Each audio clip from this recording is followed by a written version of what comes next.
Welcome to Brash Words, where we say it like we mean it. The only podcast where you hear the truth about business. It's for entrepreneurs who are willing to learn and grow by intently listening to raw and entertaining content that explores and pushes through the fears of running a business. Now, if you're ready to hear the fucking truth about business, here's your host, Sly.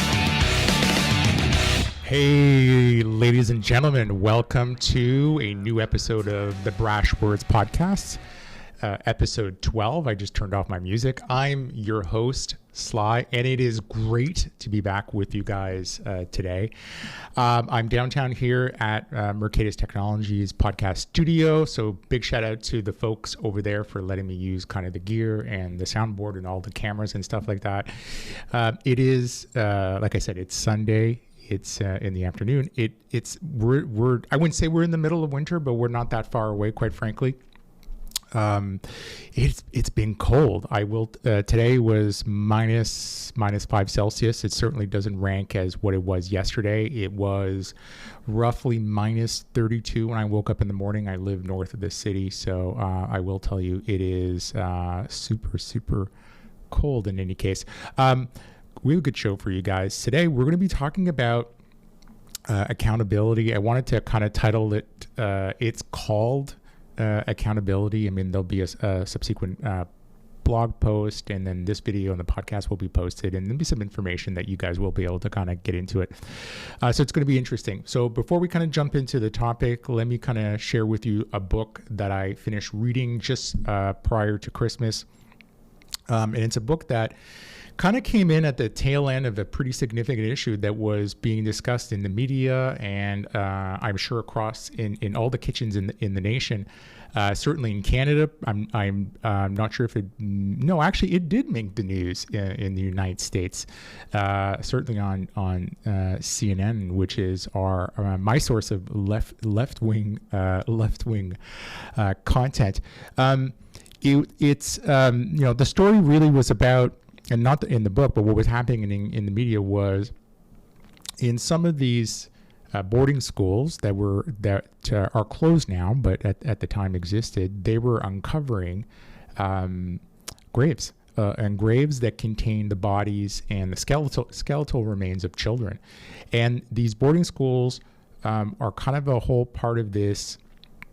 What we did in the late 1800s into right up into the 1970s with the indigenous population of Canada, and this dates back to the government along with the Catholic Church going into the indigenous communities, plucking the children out, moving them fairly far away from their families, and sticking them into these boarding schools to have them assimilated to, at the time, the white man's culture. I mean, I hate to use those words, but it's essentially what it was. So, really depriving them of their culture, the way their raison d'être, their essence of who they are. And you can imagine some of these boarding schools, there were some incredible atrocities, horrible atrocities committed, abuse, in some cases murder, and so on.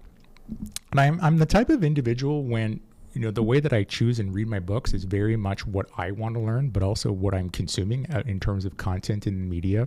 So I'm not always reading business books. I'll read autobiographies. I will read, if there's something happening, like in this case here in the media, and I want to learn about it, I go out and I buy a book that I know it's a trusted source, that I can form my own opinions. And that's very important in the context of when you're having conversations with so many different people from different walks of life. You want to have your own thoughts and your own opinion and be able to kind of form your own thing.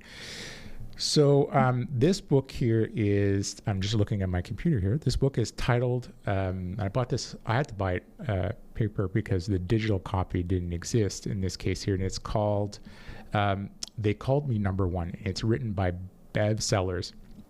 It is really the account of her own life in terms of in the 60s being plucked away from her grandmother. And this was set in British Columbia on the banks of Soda Creek. And she is plucked away, and she is sent along with her brothers and I believe she had a sister, if I remember correctly, to go live in a boarding school. And the boarding school is not close. And so she is there, and she goes through grade school to, from the age of 5 to all the way through high school. She wasn't abused, but I believe her brothers were at the hands of one of the priests in this boarding school. But it kind of, this concept of being moved away from your family fundamentally affected her in terms of, she developed an alcohol problem. She was abused in her subsequent relationships with men, and it's just this pattern of repetition which is kind of created. Now, thankfully, she pulled herself out of it and went back to school, became a lawyer at Miller Thompson. I think that's the law firm in Vancouver, and then soon after retired. Wrote this book. It's a great book.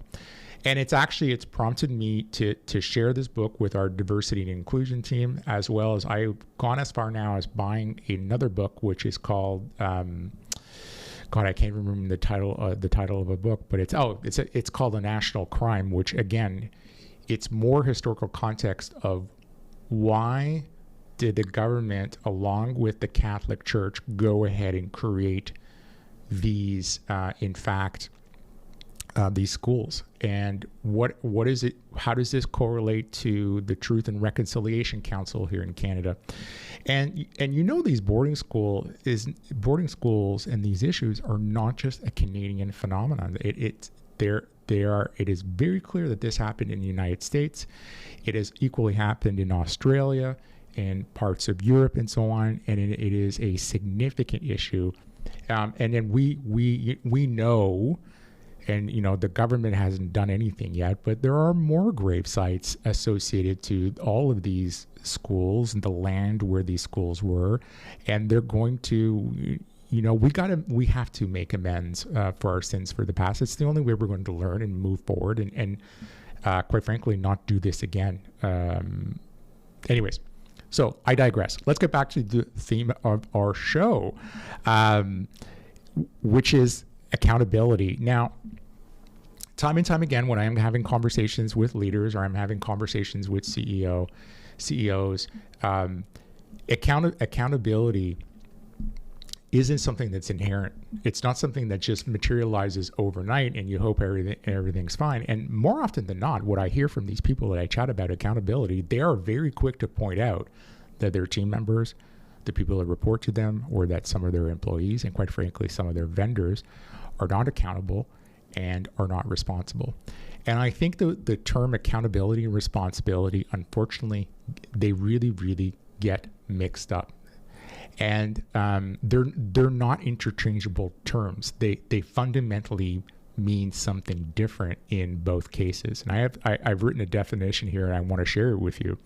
So responsibility can be easily defined as having a duty to perform a certain task. Now, an easy example of that is, this is my own personal example. Every Monday, in fact, more often than Monday, I go in and update our CRM. We use Salesforce, pretty easy to use. I go in and I update everything. What I mean by update everything, anything that's related to the sales side. Now at Mercatus, I'm responsible not only for being the CEO, but also for leading the sales effort. And I update that, and then I will go as far as updating some of the account plans so our program managers kind of know where they are vis-a-vis conversations with our pipeline as well as our existing clients in terms of work that we may be thinking of doing for them. And then I prep an update for the entire company. I bring them up to speed where we are with our sales pipeline, if there are any risks, any issues, and so on. That is my responsibility. Another simple example I can give you, in the morning here in Toronto, I will see a lot of food trucks. They're getting ready to go service the contractors and the employees that are on the multiple construction sites that exist here in the city. I can only assume that early in the morning, someone is responsible quite frankly, for going in and getting those food trucks ready in terms of loading them up with supplies, making the coffee, making the tea, making sure there's creamer and milk on board for coffee, and all the other things that they sell. I mean, that's a very basic example of someone being responsible for something. Now, accountability, on the other hand, and this is where it really gets tricky here, this definition, is it's an individual that actually acknowledges and they internalize, okay? So they acknowledge, then they internalize a sense of ownership for a certain task, it doesn't matter what it is, and the willingness to face the consequences of success and failure, right? So again, I want to repeat this because this is really, really important, right? This is the definition for accountability.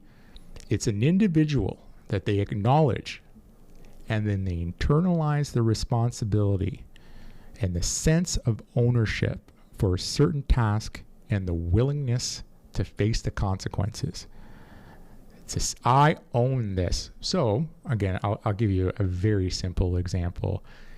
If a sale doesn't go through at Mercatus, I own the failure, and I own the success. Okay, it's the team that owns the success. But bottom line is, I own the failure if something doesn't go through.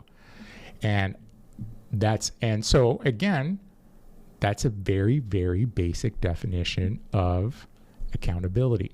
Okay, so you can see the difference between responsibility and accountability. Now, in the context, and then they're simple definitions because they're really taking in the way that I drafted these definitions. It really are in the context of an individual. Okay, but if you throw in the complexity of a business, right? A business has, sometimes more than one person. It could have 2, 3, 4, 5. It can have 100, 200. It could be a Fortune 500 with thousands of employees, multiple locations, and so on. And then so the complexity of ownership and responsibility can actually get that much more difficult. And that's true. And the reality is that when you think of the idea of accountability, it's never a given that you're going to have an entire team of accountable individuals, that not everyone in the company actually has that sphere of influence to be accountable or has never learned. And where I see this a lot of times is when you're promoting, fairly junior employees, they've worked really hard, they've done well for themselves, they're very responsible, they do their work, they do it well, they bring the passion and they give it 150%. And then you want to move them up, and then you take them through leadership programs. We've done Crestcom, we've done the GDR leadership training and so on, and there are countless of other programs, online programs and so on. That when it's time for them to be accountable, sometimes it falls short. And what I realized, and I wouldn't say I've realized this in the last year, but what I've certainly from my observation is that accountability is never a given thing. It's a relationship. It's a coaching moment that exists between a leader and his people in terms of molding that accountability.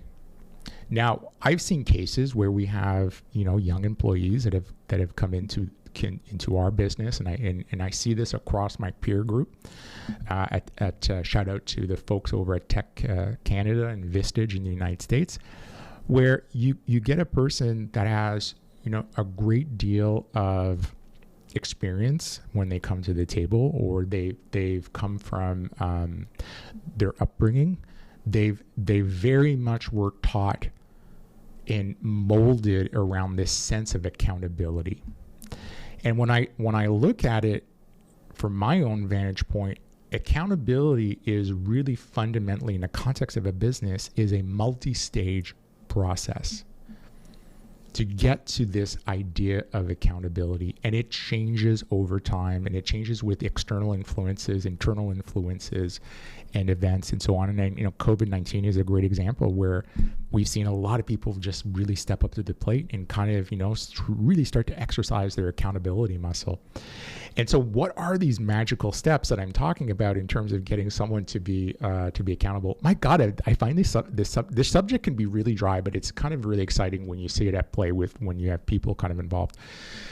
So it's a two-step process before you get to accountability. So the first one is engagement. Now, if you remember, we talked about engagement in the last podcast, where we started to discuss authenticity, right? How to becoming an authentic leader. So engagement for an individual, let's bring it back down to the concept of an individual, because it'll be easier to understand. What does engagement means?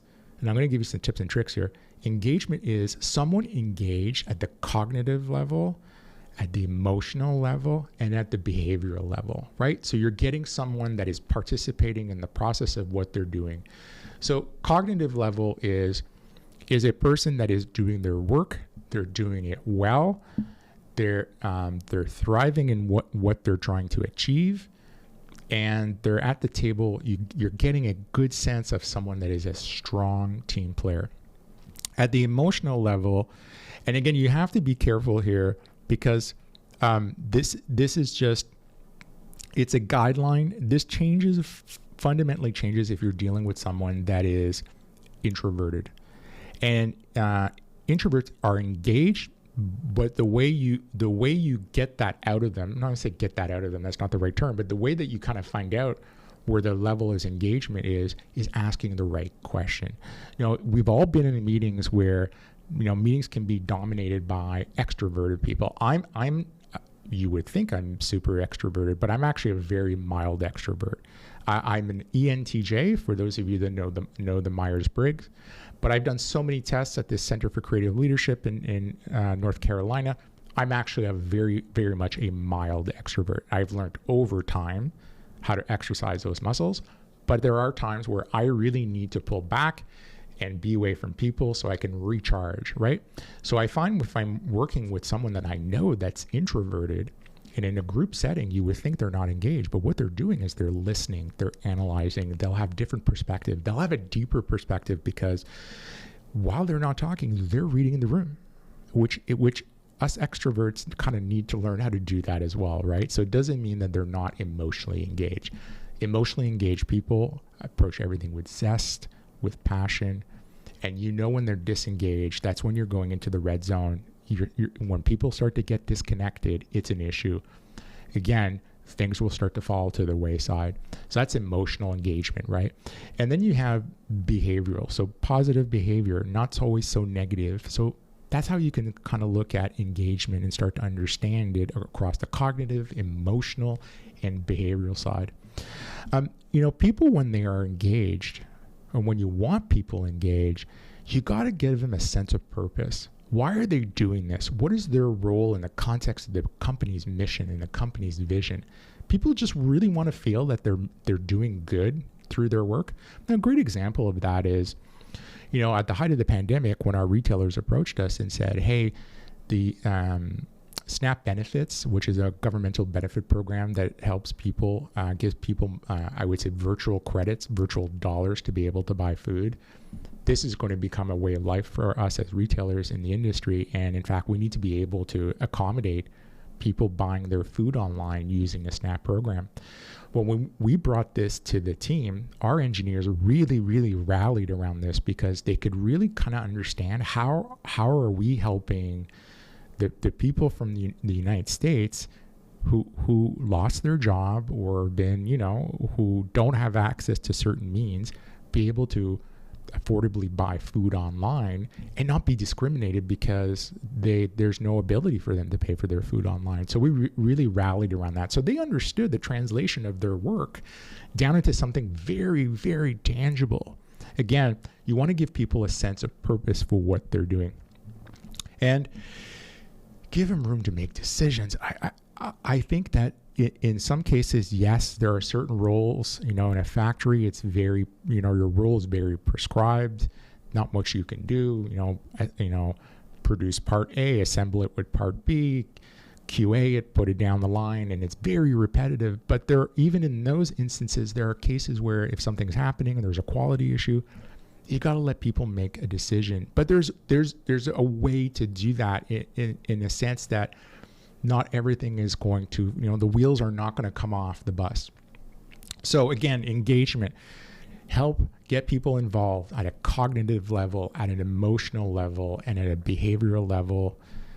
give them a sense of purpose for what they're doing is bigger and how is it contributing to the company's mission, to the company's vision, and enable them to make decisions. I think that is the first step to creating a culture of accountability, getting people to really kind of spread their wings. Now, number two is a more of a difficult concept to kind of embrace. And it's actually, quite frankly, a more difficult concept to put into play in a business. And it's not one that's done, quite frankly, overnight. In fact, none of these ideas, or, you're not going to wake up listen to this podcast on a Saturday and suddenly go in. And if you're listening to my podcast on Saturday, Micah, you're a super fan. But you're not going into work on Monday. All right, we're going to create a culture of accountability. We're going to get it done in a quarter. It doesn't work that way. It's building block, measure, change, move to the next building block, and so on. Okay, so let's tackle the second one. So the second one is really around empowerment. And again, most organizations don't really get this, but it is about empowering your employees to, again, make those tough decisions. And that's the link with engagement, right? So how do you bring both of those together?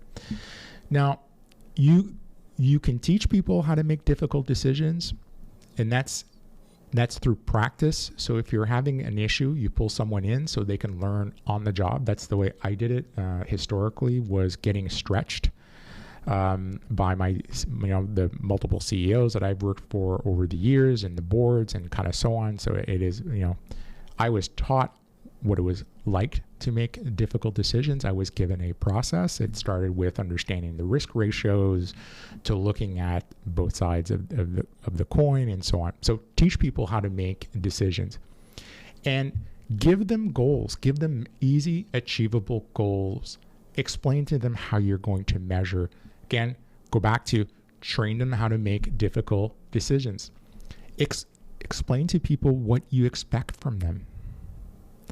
And more importantly, make sure that they have the tools and the data that they need to do their job.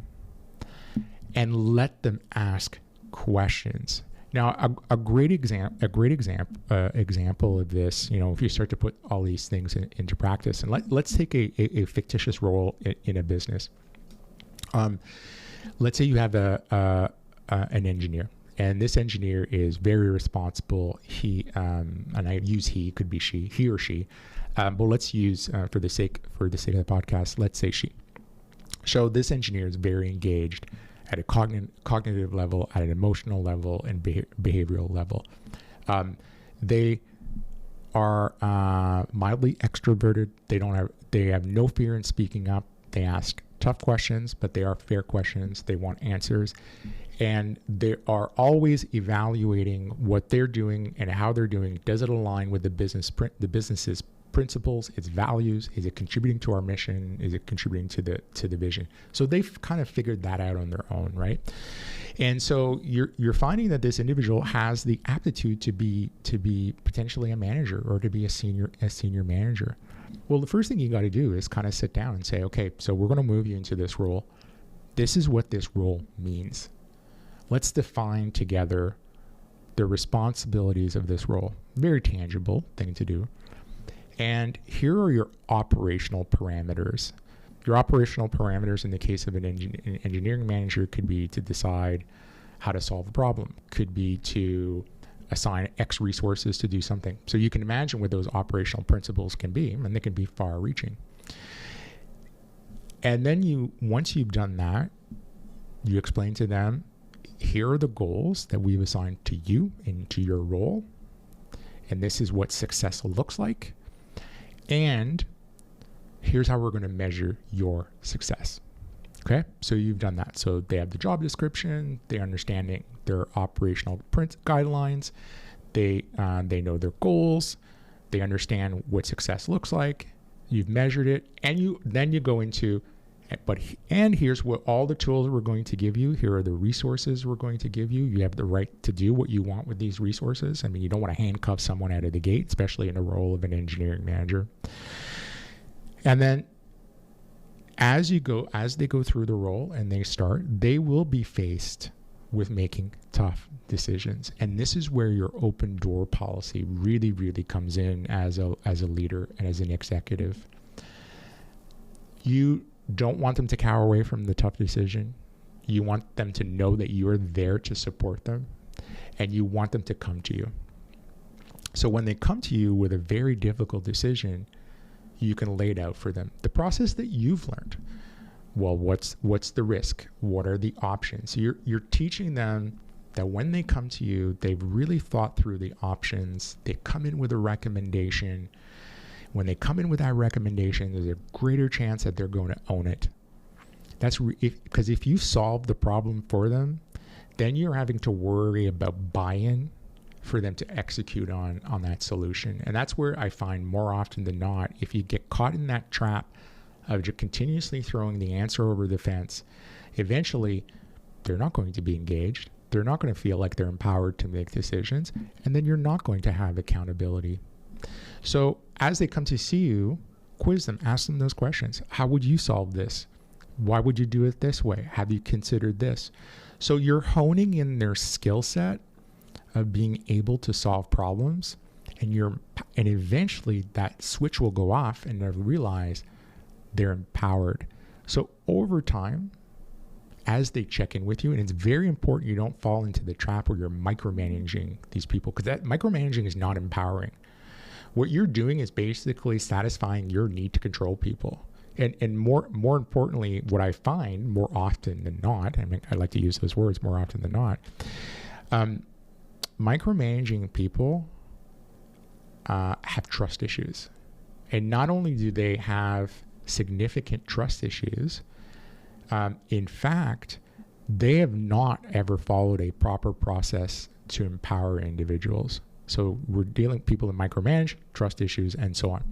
So again, going back over time, as people come to you, or those that are empowered, and they are going to learn that they know, and you should be clear, what is the cadence of a check-in when they're dealing with something kind of very important.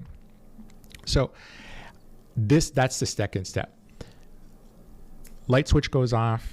You've dealt with engagement. You got the formula working on empowerment. And then eventually you will find that these people now who are empowered are eventually going to become your super, super accountable individuals. And where it really starts to crest, this is where it really, I'm seeing this happen on a day-to-day basis, and even at Mercatus. We have vice presidents now that their sphere of influence in the organization is pretty far-reaching.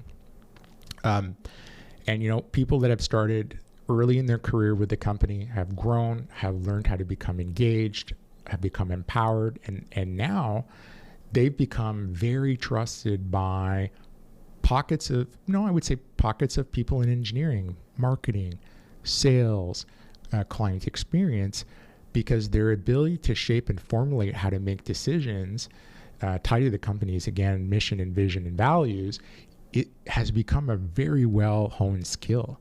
And that's where you can take, and once they get to that level, people on the outside start to notice. It could be recruiters, it could be clients, it could be investors, and so on. So it's pretty powerful stuff when you start to do this. I will tell you that none of this is easy to put into play, like I was saying, but go step by step. Start with the basics. Who are your rock stars? Who are not your rock stars? Monitor people, watch them, and then start with the engagement, get people on board, and then empower people. If you're running a fairly large team underneath you, or it doesn't have to be a large team, you have to get them on board with this. Because if you don't have your direct reports practicing what you're trying to preach, much like I'm trying to preach to you guys right now here on YouTube and on your favorite podcast network, it won't make its way into the ranks, right? You can't have a portion of the organization pushing one way and the other portion pushing in the opposite direction. It just don't work. So you have to get your entire leadership on board with this. Again, I go back to the distinction between responsibility and accountability, they're fundamentally two different things. Some people can be very good and be responsible of what they do, but when problems are difficult and thick and they span multiple departments, it could be very difficult to expect an individual to be to actually be I guess I would say accountable in this case here, because it may require a relationship with so-and-so. Something may be blocked in another team. So again, the dynamics at an individual level around accountability are simpler to understand versus when you throw in this concept of multidisciplinary teams that span multiple departments. Accountability at a individual level is much more complex because there are inputs and outputs to what they do on a day-to-day basis that may be coming from another team. So, and if you find that what I've noticed more often than not, the way that you start to kind of rectify those issues between trying to create accountability across multiple disciplines and multiple teams is when you are at the problem-solving level. You have to be very clear in your conversations to call out who is responsible and who's accountable for this, and lay out the groundwork how you expect other teams to support this individual. Because it won't unless you have a strong person sitting in that seat that's made accountable, that knows how to reach in and get the support and the need. It won't solve itself. You as a leader have to really lay the foundation in terms of kind of the framework. And as you practice this framework over time, and it becomes second nature, and it's not even second nature for me because I have to kind of just, pause and remind myself, it gets better. It gets better. Okay, so again, it's called accountability, and it's not responsibility. So I hope you enjoyed that. So we're going to wrap it up with a tale from the road. Okay, so most of you guys know that up until the pandemic, I was spending easily 6 to 7 months on the road and traveling. Everything came to a screeching halt not long after March of 2020, which is unfortunate. So I am to a certain extent looking forward to getting back on the road, but who knows when that's going to be. So I've had a couple of trips here and there, but nothing significant in any case. I'm enjoying my time at home. I'm enjoying my time reconnecting with my community and my family and my wife and all those great things. So one of the hotels I like to stay at when I travel, and specifically on the West Coast, I like to stay at the Marriott by the airport at LAX. It's called the LAX Airport Marriott. Yeah, they got really creative with that name. And I like staying there because the hotel has everything that I need. It has a Starbucks, it has a gym, it has a pool, it has a couple of choices of restaurants, and I can get up early in the morning and hit the earliest flight back to Toronto because the rental car facility is just around the corner, and then the airport's just right there, so I can jump on the shuttle. So fairly simple travel process when you're staying at that hotel. The second thing I really like about that hotel is it's on the edge of Inglewood, so you can imagine the characters that are coming into the bar, and it's over time. Frank Laudadio, our VP of Client Experience, and myself, I've really gotten to know the people that work at the bar. Kate, Shaka, Ryan, Makumba. It's a great team. So one evening. It was on a Saturday. We'd been there for a couple of weeks. We were getting a system up and running in the local area, and there were long hours and really long days, and even over the weekend. So on Saturday, we're kind of at the bar, and Daryl Sittler's there. And I think it was Daryl Sittler. Frank was here. He'd correct me if I was wrong, but he was the coach of the I think at one point the LA Kings. He is somewhere in the bar watching sports, which is great for him. And there's and it's eclectic, right? You're in LA. It's kind of like Toronto, so you have people of mixed races, and you have people from all over the world, quite frankly, because you're close to the airport. And there's this beautiful couple at the end of the bar, and she's Latino. she's Latin origin. I mean, I don't know from where because I didn't really talk to her. And then she's got what I presume is to be her husband. They're holding hands. They have wedding rings on, but it's an airport bar, and he's African American. So, who saunters in? I can see from a distance. I can actually still see him today. Is an older gentleman, Caucasian, wearing a red baseball cap. One of those political baseball caps, and he walks in, and he's looking around, and there's the only seat available at the bar. It happens to be next to the young gentleman. And so he proceeds to sit down, and he kind of, turns his head, looks like this at the guy, and, and then kind of leans over to look at the guy's wife. And you realize right away, the look on his face, is that he was incredibly disgusted that he was sitting next to a mixed race couple. And he says to the guy, and I could still hear him today, he says, "You with her?" And so the young gentleman says, "I am. In fact, she is," whatever he said. I think he said, "She's my wife." And he just rolled his eyes, and he had this look on his face. And so the gentleman said, "Is there a problem?" And the guy wouldn't answer, didn't say anything. And you could tell the couple was getting very uncomfortable. This guy here starts swearing to himself underneath his breath. Like what I'm watching unfold, Frank and I are watching unfold here, is bigotry at its best. And we're talking to Makumba, and Makumba is African American. She's black. And I said to Makumba, "Hey, what's going on right there?" And Makumba's like watching and listening. She goes, "Oh yeah, that guy's got a problem, because we've seen him in this bar, and he is a racist." And that is Shaka's side of the bar, and Shaka's black, and he's from Inglewood, and he's a super nice guy, very personable. And Shaka's like, "I got this." And Shaka goes over, says, "Sir, can I help you?" And the gentleman says, "I'd like to have a drink." And he mumbled something, and I wasn't sure what it was, but it got Shaka really, really angry, to the point where Shaka kind of said to him, "Listen, we don't serve racists here in our bar, in our hotel. And sir, if you don't change your attitude, you're not going to get anything. And I will make sure that you are not served at Starbucks or the other bar in the hotel and the restaurants and the lounge upstairs." And so the gentleman was very peeved, but kind of cooled his jets. And then Shaka eventually serviced them. And the reason I share this story with you is not to bring the mood of the podcast down or the video, but is really to say, we racists aren't born. We are conditioned to be racist.